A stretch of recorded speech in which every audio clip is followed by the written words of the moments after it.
God bless you. सदा सुखी रहो। ये जो प्रणाम के उत्तर में हमारे मुंह से निकलते हैं ना, ये कोई साधारण शब्द नहीं है। ये दुनिया के सबसे कीमती शब्द हैं।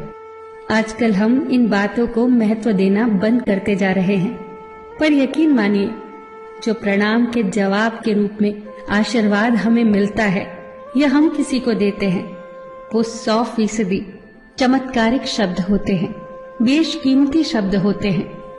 एक बहुत प्यारी कथा कहने जा रही हूँ। महाभारत का युद्ध चल रहा था। एक दिन दुर्योधन के व्यंग से आहत होकर भीष्म पितामह यह घोषणा कर देते हैं कि मैं कल पांडवों का वध कर दूंगा। इस घोषणा का पता जैसे ही पांडवों को चलता है तो उनके शिविर में बेचैनी बढ़ जाती है।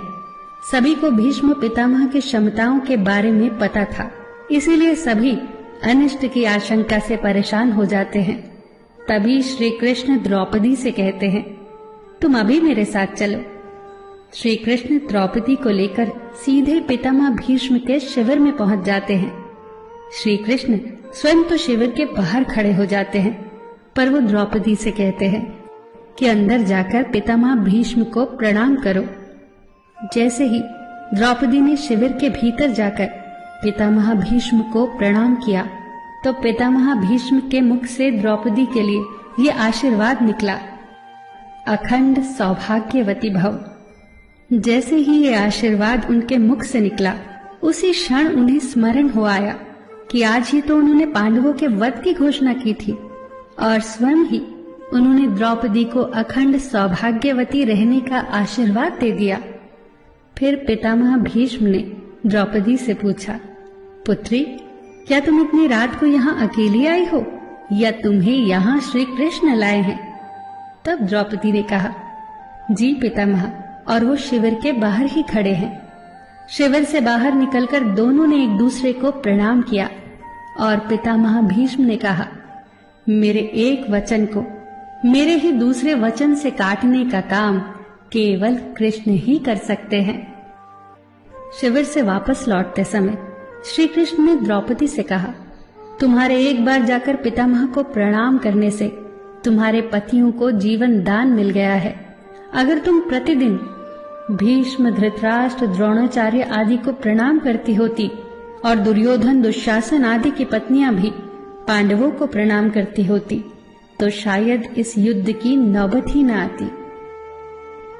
जो हर घर में कलह कलेश का वातावरण रहता है, वो कहीं न कहीं इस बात के मूल से जुड़ा है कि हम संस्कार भूलते जा रहे हैं। हम जाने अनजाने अपने बड़ों की उपेक्षा करने लगे हैं। याद रखना कि हर चीज पैसे से खरीदी नहीं जा सकती, और ये भी याद रखना कि हर बात का जवाब गूगल से नहीं मिलता। उसके लिए बुजुर्गों के पास भी बैठना पड़ता है। शरीर की खुराक के साथ साथ हमारी आत्मा को भी खुराक चाहिए, जो संस्कारों से हमें मिलती है। हम भूलते जा रहे हैं आशीर्वाद के महत्व को। आशीर्वाद एक कवच की तरह होता है जो हर बाधा से हमारी रक्षा करता है। कितनी सुंदर बात कही है किसी ने। प्रणाम अनुशासन है, प्रणाम शीतलता है, प्रणाम आदर सिखाता है, प्रणाम से सुविचार आते हैं, प्रणाम झुकना सिखाता है, प्रणाम क्रोध मिटाता है, प्रणाम आंसू धो देता है, प्रणाम अहंकार मिटाता है, प्रणाम हमारी संस्कृति है। आप सभी को मेरा सादर प्रणाम।